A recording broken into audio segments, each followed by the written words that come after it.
Hello again, everyone. Chris Hughes, CarolinaPreps.com. Saturday, the first official day of full contact practice. I was at Hickory earlier this morning. Now I'm at another conference foe, McDowell, just up the road in Marion. Coach Andy Morgan joined me. Now, unfortunately, I did not get a chance to see you practice because you went at midnight last night, and I was in Charlotte. But I did want to come up here and take a look at this beautiful new field behind us.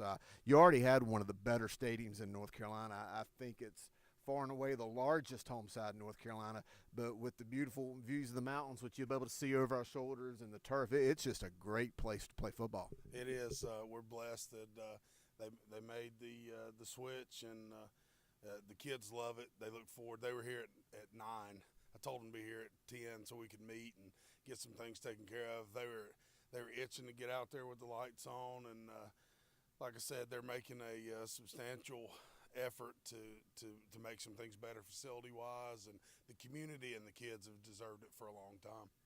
And the community, we were just talking before we got on the camera, having coached in a few games against one another that we probably didn't realize it. And I remember the fan support that drove down to China Grove in 2001 and 03. And I came to a game here on this field about 3 or 4 years ago against T.C. Robertson. And it was just a regular Friday night game. I mean, those stands were 2/3 of the way packed, and that's a huge home side. So it's evident that you guys have some incredible fan support. We really do, and that's why when I took this job, it was such a interesting situation. The community support has always been great in every sport, and now we're starting to pull some more people on board, and the culture is definitely making a change in the right way. So. Well, you finally was able to get on that field and go at it and find out who the good players are and maybe who the 7-on-7 players are. It's always kind of a joke with a lot of the coaches. You really find out what you get this first day. How was it with the intensity level? I know you guys have a lot more speed, and I think this is going to be a good year for you in continuing to build this foundation. But what did you take away from last night's first full contact practice? Well, always the first thing is we preach effort, and that luckily that's never been a problem here. Even when I was here back before I went other places, the effort and the work ethic has always been here.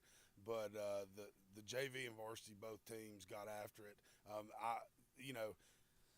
After coaching for 20 years, you see kids on that night. I always say you separate the pretenders from the contenders, and you see some kids step to the back. I didn't see that. We had a huge crowd on the visitor side. It was almost packed, actually. Turned music on loud. Coaches really upbeat. It's one of the better midnight or first day hitting practices that I've ever been a part of. So I was extremely pleased. Tell me about, now that you've had a spring and a summer and last year, I guess, and then moving into this week of practice, who are some of those young guys that have maybe established themselves as leaders that maybe we need to look out for?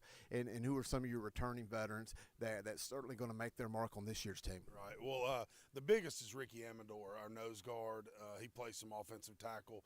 He's about 5'10", 280. Bench presses about 425 pounds. Very explosive. He was first team All-MAC last year. Most teams are going to have to double him. We're in an odd front and doing some different things. I'm a 4-3 guy, but when you've got a nose guard that can two-gap like that, it forces double teams everywhere. So we don't have anybody that can touch him.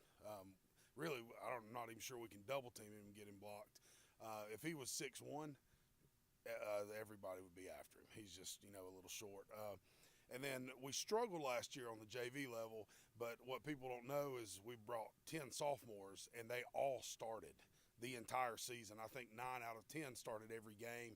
So we have a quarterback battle going on. Ben Ballou was our starter last year. Adam Randolph gradually worked in and got hurt against Asheville High. He's got better feet. He can run zone read a little bit better than Ben, but it's a good battle. But a lot of those JV, 5 or 6 of those JV guys are our skill guys that are go-to players. So. Right. Tell me how you feel about the realignment and how it changed your conference alignment. No more trips up the mountain to play a lot of those foes that you guys have been familiar with, the AC, TC, Asheville, and now you're going into what I think is an equally tough conference with Freedom and Hickory and Watauga and Alexander Central, St. Stephen's. Tell me your thoughts on the realignment and how you guys figure you guys fit in. Well, I'm going to miss playing those guys because I've known Shane and Rodney and, just all those guys forever.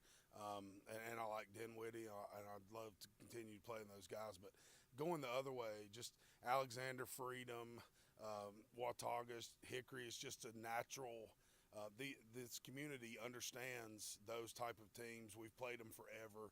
It's just a better fit for our community, and they understand that Freedom is our biggest rival. We should be playing them every season, no matter what, and I'm glad that we're getting back to that. So, and it should improve your gates. I mean, you've got this beautiful facility back here, and unfortunately, we can't get in there today because it's not really finished. But we'll give the guys out here watching some good shots of this field. Coach, I appreciate you allowing me to come here on a Saturday and talk a little football with you. I wish you the best success in this season, and hope to get up here. I'll certainly get up here soon to take new photos and really look at these facilities. But hope to get up here and check you guys out as well. Thanks, Chris. Appreciate you coming. Absolutely. Again, this is Coach Andy Morgan here at McDowell High School, CarolinaPreps.com. We'll catch you next time.